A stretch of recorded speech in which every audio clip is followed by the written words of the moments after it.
একসময় নদীর প্রবাহ ঘিরে ঘুরত রাজবাড়ির অর্থনীতির চাকা, কিন্তু সময়ের সাথে দখল বাড়ায় নদীগুলো যেন অস্তিত্ব সংকটে।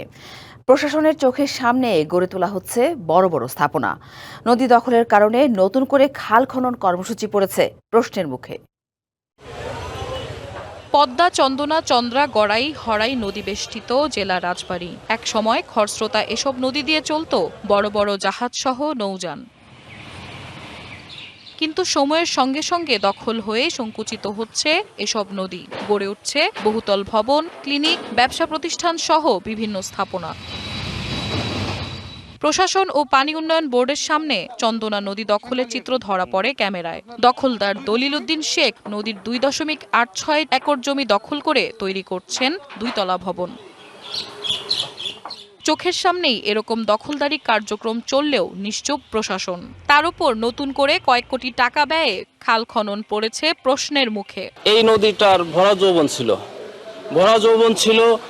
দূর দূরান্ত থেকে বড় বড় লোক আসতো, বিভিন্ন বড় বড় ধরনের ইমারত এবং স্থাপনা উঠেছে। হয়তো 1 হাত জায়গা আছে, ওখানে আরো 10 হাত জায়গা দখল করে একদম নদীর ভিতর থেকেও। বাংলা কিউআর যেখানে নগদ পেমেন্ট সেখানে। সারা দেশে 10 লাখেরও বেশি মার্চেন্টে নগদে পেমেন্ট করুন খুব সহজে। স্থাপনা গড়ে উঠেছে।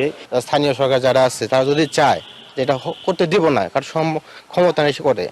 সচেতন মহলের মতে প্রশাসন ও রাজনৈতিক দুর্বলতার কারণেই বাড়ছে নদী দখলের কার্যক্রম। 4 শতাধিক দখলদার এই সমস্ত নদীগুলোকে দখল করে নিয়ে এই নদীগুলোকে সীমাবদ্ধতার মধ্যে অবরুদ্ধ করে জলবদ্ধতা করে রেখেছে।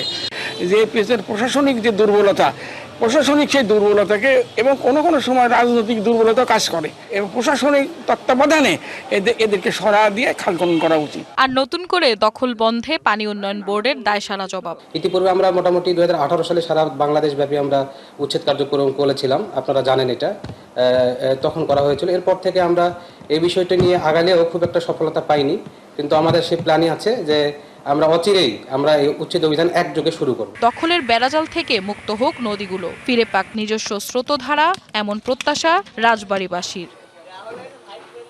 DBC news desk.